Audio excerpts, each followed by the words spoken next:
രോഗം വന്നാൽ ഡോക്ടറെ കാണണം. ആസ്പത്രിയിൽ പോയി ഡോക്ടറെ കണ്ട് ചികിത്സ തേടണം. മരുന്നുകൾ കൃത്യമായി കഴിക്കണം. രോഗം മാറ്റണം. ഇതിനൊക്കെ പുറമെ വചനത്തിന് വലിയ പ്രാധാന്യമുണ്ട്.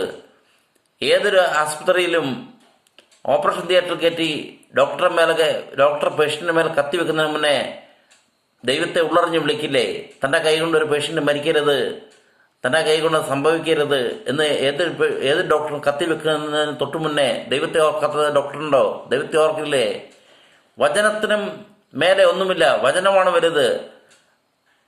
യോഹന്നാന്റെ സുവിശേഷം 1-ാം അധ്യായം 1-ാം വാക്യം പറയുന്നു, ആദിയിൽ വചനമുണ്ടായിരുന്നു, വചനം ദൈവത്തോട് കൂടെയായിരുന്നു, വചനം ദൈവമായിരുന്നു. വചനം ദൈവമായിരുന്നു.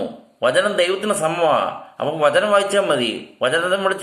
വചനം ദൈവത്തിന് സമമോ? വചനവും ദൈവവും ഒന്ന് തന്നെയാണ്. വചനം ദൈവത്തെ പോലെ ആയിരുന്നു എന്നും അല്ല പറയുന്നത്. യോഹന്നാൻ എഴുതിയ സുവിശേഷത്തിൽ പറയുന്നത് വചനം ദൈവമായിരുന്നു എന്നാണ് പറയുന്നത്. വചനം തന്നെയാണ് ദൈവം. ദൈവത്തോട് പ്രാർത്ഥിക്കുന്നത് വചനം വായിക്കുന്നതിന് തുല്യമാണ്. അതുകൊണ്ട് സന്ധ്യാപ്രാർത്ഥനയിൽ വചന വായന നിർബന്ധമാക്കണം.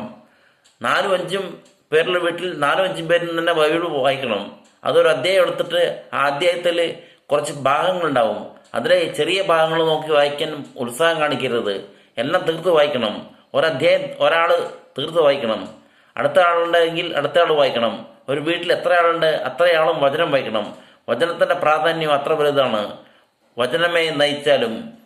യേശുവെ നന്ദി, യേശുവെ സ്തുതി. വചനപ്രകാശം.